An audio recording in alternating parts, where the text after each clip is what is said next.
como eu trabalho com o meu aluno que tem espondilolistese e como eu oriento você também trabalhar com o seu.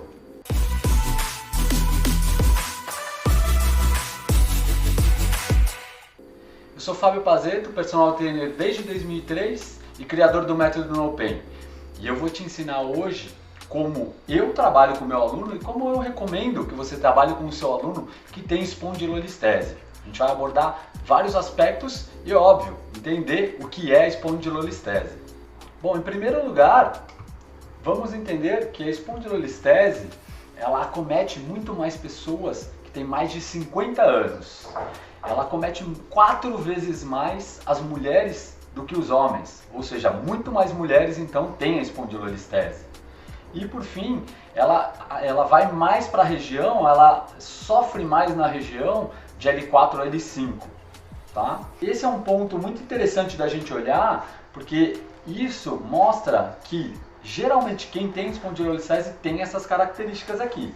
Mas a espondilolistese, vocês vão ver, ela tem uma série de características, vários tipos, e é o que a gente vai abordar agora. A espondilolistese, ela em alguns momentos ela pode ser confundida com a espondilólise ou com a espondilose, tá? Mas tem coisas diferentes aí, eu vou explicar para vocês. A espondilose significa que existe um processo degenerativo. Tudo que termina em ose é um processo degenerativo, então já fica essa dica aí. Tendinose é um processo degenerativo do tendão. Espondilose é um processo degenerativo do disco vertebral, tá? Então, a espondilólise, ela geralmente é associada a uma fratura da vértebra, tá? Então, é um caso que acontece muito com ginastas, levantadores de peso olímpico, levantadores de peso de forma geral, acontece esse tipo de fratura, que geralmente é uma fratura por desgaste mecânico, tá? Na vértebra.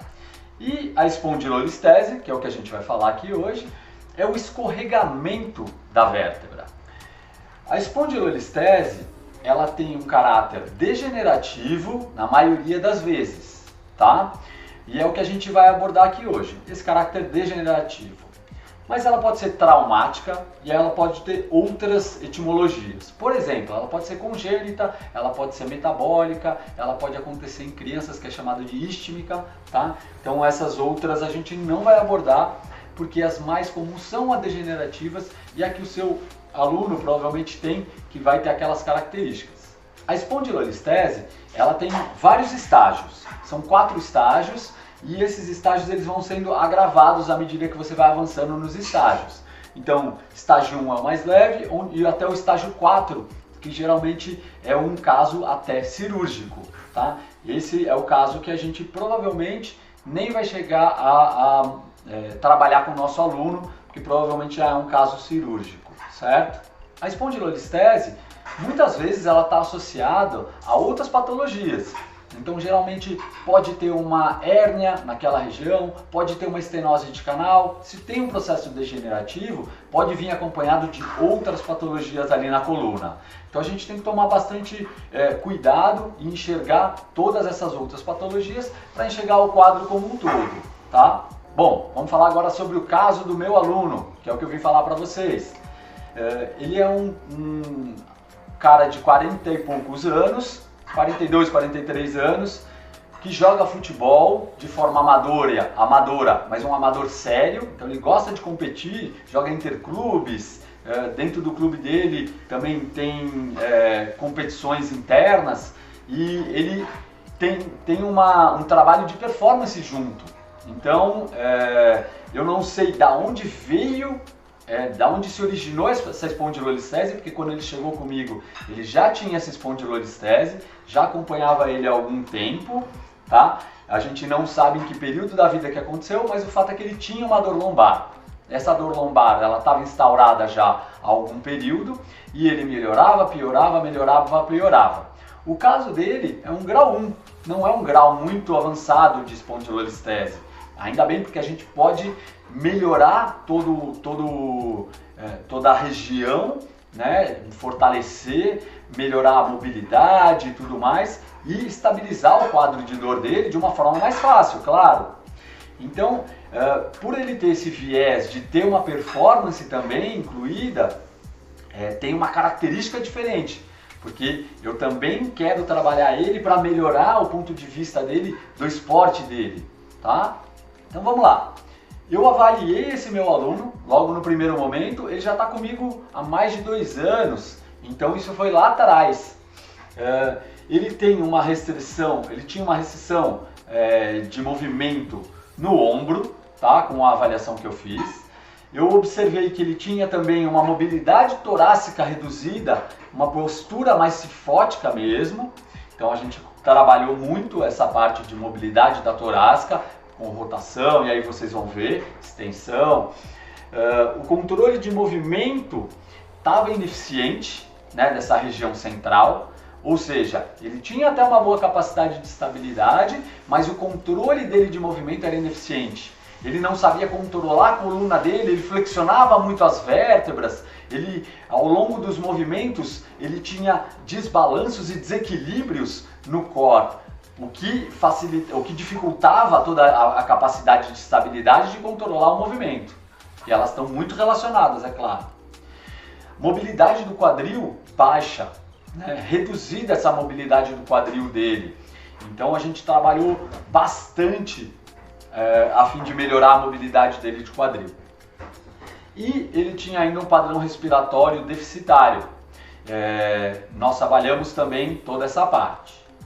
E olha só, com todo esse quadro, eu já direciono o meu trabalho. Então por isso que é importante a gente avaliar. Aliás, é fundamental avaliar. Se eu não avalio o meu aluno, como eu vou enxergar tudo isso daqui? Eu vou trabalhar tudo com ele? Não. Eu vou entender ao longo do treino, talvez eu perca alguma coisa, né? Então é importante, claro, eu avaliar e entender exatamente o que ele está fazendo. Então vamos lá, como que a gente trabalha isso? Obviamente com o movimento. Não necessariamente o movimento, eu quero dizer exercício. Eu vou trabalhar exercícios, é claro que eu vou trabalhar exercícios, mas eu vou trabalhar de forma geral com movimento. Alguns movimentos que eu vou até mostrar aqui para vocês podem ser diferentes do que vocês estão acostumados. E sim, são importantes para eu controlar melhor o movimento do meu core, para eu melhorar a minha mobilidade.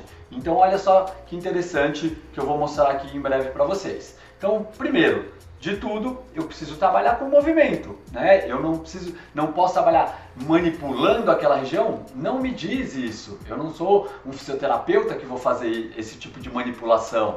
Então, sim, ele tinha um osteopata que cuidava dessa parte para ajudar também no controle postural dele e melhorar. Então, fazendo solturas específicas, que isso é fundamental. Então, esse trabalho em conjunto também faz parte do nosso papel, certo, professor? Então, basicamente eu vou usar aqui o movimento como a minha ferramenta principal. E olha só, todo início de treino, soltura miofascial. Então eu vou pegar aquelas regiões que ele tem restrição de movimento, restrição de mobilidade e vou liberar. Sim, o quadril. Eu vou soltar glúteo, vou soltar anterior do quadril também, né? Então o psoas, essa região anterior do quadril. A parte da torácica, a gente fazia muita mobilidade com o rolo também para relaxar essa região da torácica, grande dorsal.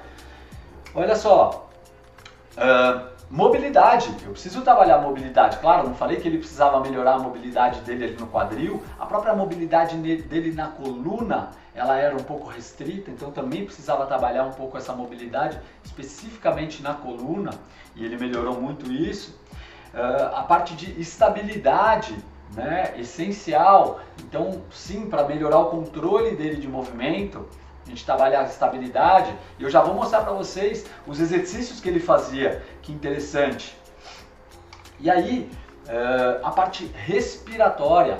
Então, todo final de sessão, ou todo início de sessão, a gente fazia um pouquinho de trabalho respiratório.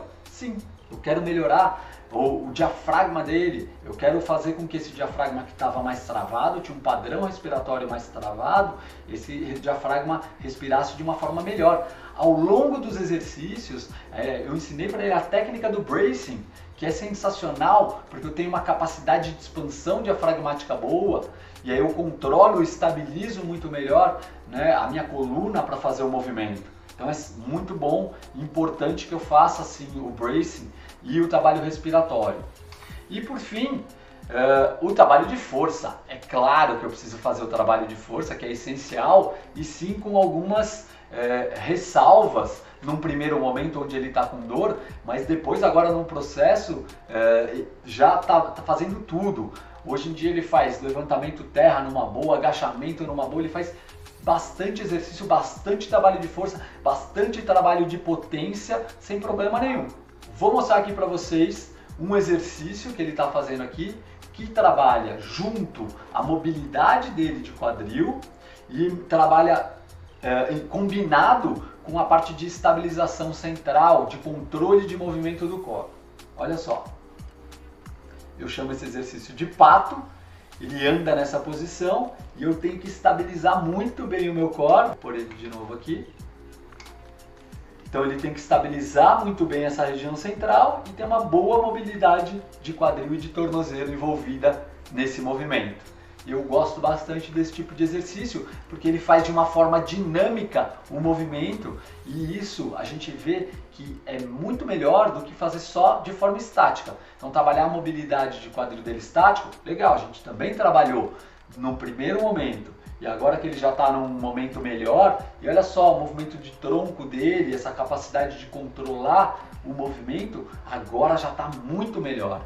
No segundo movimento, eu chamo de tigre, olha só a capacidade dele de estabilização em 4 apoios, e aí ele tira os joelhos do chão e se movimenta nessa posição, e ele tem que fazer uma boa estabilidade do core, um bom controle de movimento de todo o core para andar nessa posição, olha lá. Então, ó, estabilizando muito bem, muito reta a coluna toda de forma geral. Mais uma vez, ele estabilizando muito bem a coluna dele e movimentando, trabalhando também a mobilidade dele de quadril, né? Então, é bem interessante esses movimentos, com que dão bastante dinamismo ao treino, ao mesmo tempo que eu estou trabalhando em cima dos meus objetivos, de uma forma muito clara e concisa. Aqui eu trouxe somente alguns exemplos para vocês de alguns exercícios que a gente tem feito, agora que ele já está num nível mais avançado e teve todo um trabalho evolutivo. Ele fez também esse trabalho lá no passado, nós viemos progredindo, hoje está mais avançado, mas no primeiro momento, pensando numa progressão desse meu aluno, ele começava só em 4 apoios, fazendo o perdigueiro, como eu mostrei no slide ali anterior. Aqui o perdigueiro, ele fazia muito esse perdigueiro para manter a estabilidade dele primeiro parado, para depois fazer em deslocamento, como vocês viram no próprio tigre. Ele poderia fazer ainda estendendo mais o braço, fazendo um movimento numa evolução desse trabalho. Mais um exercício onde ele tem que manter a estabilidade e sincronia de toda a cadeia de membros inferiores com a superior. Então ele tem que estabilizar esse elástico. Muitas vezes eu pego o elástico, movimento o elástico, puxo o elástico, dou um tranco no elástico, né? Só faço esse clang no elástico para ele tripidar e ele tem que estabilizar melhor. Então, se vocês não estão vendo, aqui tem um elástico passando, e aí eu desequilibro ele para ele ter esse controle de movimento, trabalhando o equilíbrio, a propriocepção e junto, sim, a estabilidade de todo o core, joelho, pés, tudo de uma forma integrada. Então eu trabalho toda a cadeia com o meu aluno. E eu não vou somente no foco da espondilolistese, da dor, da região local, onde eu tenho todo um acometimento, se eu tenho todo um acometimento do corpo todo, se o corpo todo ele trabalha de uma forma integrada, eu preciso ir nisso. O corpo, ele é um só. Eu não posso só especializar, só individualizar, só isolar aquela espondilolistese, aquela lombar, aquela região acometida. O trabalho ele tem que ser feito de forma integrada, e muito importante isso. A partir desse momento, onde eu tenho toda essa lesão que nem tem mais dor hoje, eu preciso sim entender que eu posso progredir com o meu aluno, que ele pode jogar o futebol dele, ele deve jogar o futebol dele. Isso vai fazer muito bem para ele. Mas sim, eu preciso sempre estar de olho, entendendo o que está acontecendo, para eu poder trabalhar isso de forma a nunca esquecer dessa lesão. E sim, sempre estar voltando e estar fortalecendo, porque essa é a principal ponto fraco dele. E a gente tem que entender que você é tão forte quanto o elo mais fraco. Se ele tem aquela espondilolistese, aquela lesão, aquele é um elo fraco dele. Eu, sabendo disso, eu preciso estar sempre de olho naquilo, mas eu sim tenho que trabalhar de forma global esse meu aluno.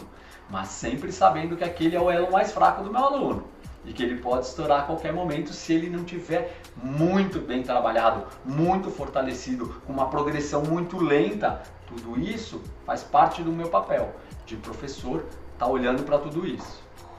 Então, por fim, eu quero que vocês entendam que a gente tendo uma lesão, como a espondilolistese dele, porém não tendo dor, que hoje em dia ele está com um quadro totalmente curado, né? Aquela lesão está lá, mas ele não tem dor nenhuma. Então a gente precisa entender que essa lesão, ela pode vir de um ponto postural, ela pode ser por conta de sobrepeso, ela pode ser por conta de atividade de impacto. Lembra que eu falei lá atrás? Eu não sei de onde veio essa espondilolistese. Quando eu peguei ele já vinha com aquela espondilolistese. Mas a gente sim, olhando para todos esses fatores, a gente consegue ter um controle. Então, eu vejo que a postura, a condição postural dele melhorou hoje muito. E não é que melhorou no trabalho, ele tem uma super postura boa, não. Mas a condição postural no treino melhorou. A educação que eu dei para ele fez com que ele lembrasse em alguns momentos de levantar no trabalho e melhorar, sim, a condição postural dele. A questão de sobrepeso ele nunca teve, então provavelmente isso não é um fator que corrobore ali. E ele tem sim, talvez um processo degenerativo ali. E as atividades de impacto, sim. Ele faz atividade de impacto, o futebol pode predispor sim a esse fator, então a gente tem que controlar isso de alguma forma. Mas agora ele não tem mais dor, a gente pode liberar ele para fazer a atividade física dele sem dúvida nenhuma. E aí, curtiu o vídeo? Então deixa seu joinha e se inscreve no canal. Compartilha com alguém, é claro, que possa se beneficiar com esse conteúdo. Manda para quem tem uma espondilolistese. E se você curtir, vai aparecer aqui em algum cantinho nesse vídeo um vídeo sobre hérnia, também onde eu vou dar várias dicas. Se o seu aluno tem alguma hérnia, dá uma olhada. Compartilha com aquele amigo. Te vejo no próximo vídeo.